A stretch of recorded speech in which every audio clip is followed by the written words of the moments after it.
Lake Naivasha, a tranquil habitat alive with vibrant human economic activities from hotels to tourism, a key economic pillar to the county, aside supporting agricultural activities such as floriculture and fisheries.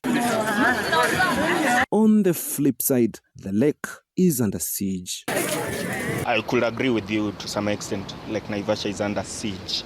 You look at all the recent developments that are taking place on riparian. Nearly everyone has approval. The same duty bearers who are to ensure compliance to the set regulations are the ones who are issuing approvals. Then who do you blame? Do you blame the duty bearers or you blame the developer? The duty bearers have completely slept on their job. Who is not enforcing what? We have the NEMA. The other day we had a hotel that was backfilling. The NEMA did an order, but did it stop?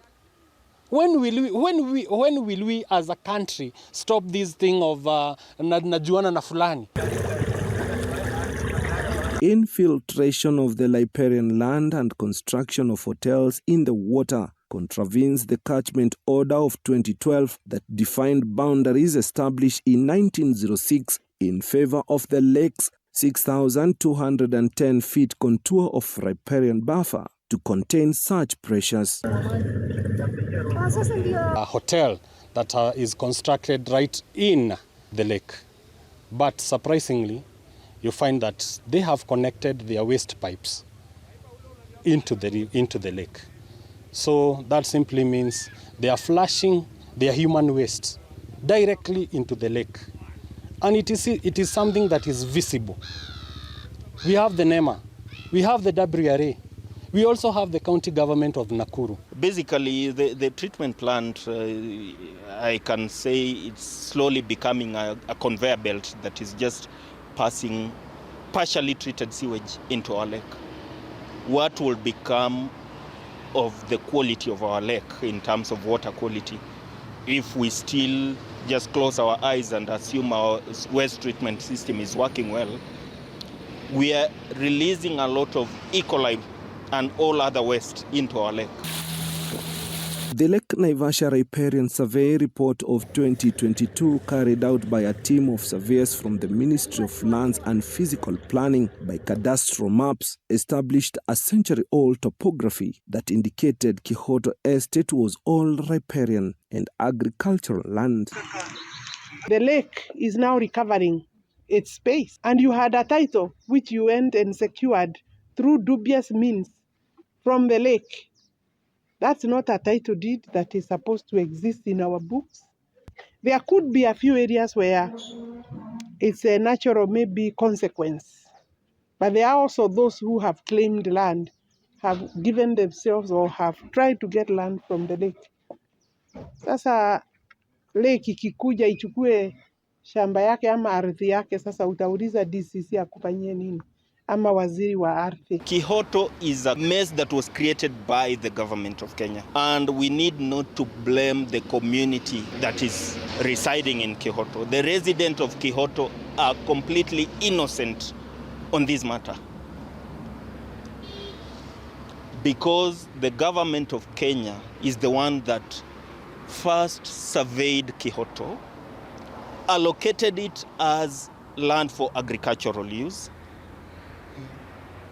Then later, the same government approved subdivision of this parcel and allocated it to 30 individuals cleanly. The same government approved the use of GOtv from agricultural land to residential and mixed use. Seeding and receding of lake waters with immense human habitat displacements has been attributed to silt deposits, with the lake losing 2 meters depth in 30 years. Experts warning of dire consequences of a punitive Mother Nature. We have Naivasha because we have Lake Naivasha. Business is blossoming here because of this lake. That simply means after some few years, our business will collapse. What will happen to our brothers and sisters who are employed in these flower farms? What will happen to those businesses? What will happen even to those business people in the UK and some other abroad countries? What will happen to our government? Our government is earning. We are making a lot of money out of this lake. Our flower farms are paying a lot of money. But by the end of the day, no one feels that he or she needs to take responsibility of protecting this lake.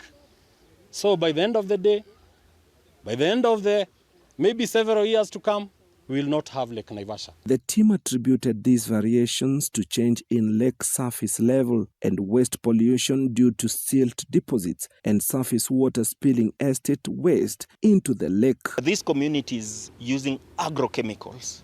No one is monitoring the type of agrochemicals they're using and the extent, the toxicity levels of these agrochemicals on matters exposing the ecology of the lake, the wildlife, the fish, the bird life, and also the human beings that are consuming the products from these farms. These, from an ecological point of view, this farm sits on the lake's flooding zone and need not to have been given out for agriculture. You interact with the farmers that are farming within that area, they tell you the government knows we are here. Our flower farms, some flower farms have just farmed living just like 5 or 6 meters into the lake. When it rains, right, floods come. That simply means we are collecting all the chemicals that they are using in those farms into our lakes. The flip side of the beauty and serenity of the aqua masses of the Happy Valley, Naivasha, remains subdued in silence with scattered advocacy voices. Cabinet Secretary for Lands Alice Wahome saying that the county reveals it remains in the dark over lake demarcations. The county CEC has informed me, this is critical information I have picked, that he's not able to ascertain the water, the riparians, the sea riparians, where are the boundaries. It's not the way you can say across the river or along this road or this hill. So we need to be able to help them to do that. With numerous human-wildlife conflicts and animal migration to higher grounds in search of pasture, a recon history prompted the CS Lands to raise a flag on possible human relocation to all habitats of affected estates. But if it is land that they took over from the lake, then it is maybe time that we made a multi-agency approach report to say that these people are in the wrong place. They need to be moved and settled elsewhere. Okay? So it's either their land, rightfully, or not their land. Either way, there may be need for a permanent solution to remove them and settle them elsewhere. The water is barren, it cannot support life, so fish has migrated, and we can attribute that to the pollution of our lake. Because the other side where we don't have flower farms, fish are thriving. But on this side where we have flower farms, fish have died, fish have migrated. A multi-sectoral approach on the future of this natural gem is eminent to avert critical red flags already raised by experts and Mother Nature in the preservation of the Lake Naivasha ecosystem. Do we need funds to stop a hotel from backfilling? Do we need funds to stop encroachment? That's a decision that would have to be made in consultation with the people affected because they are critical. A decision that would be made with the administration and the government and other, it's a stakeholder issue.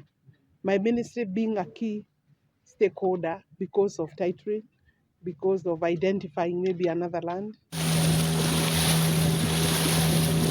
Lake Naivasha is one of the renowned global Ramsar sites, but is under siege, with a clarion call for cleaning of its environs and those around it, ensure that it remains clean. Reporting for TV 47 From Kamere Beach in Lake Naivasha, Nakuru County, I'm Willie Dennis Nji.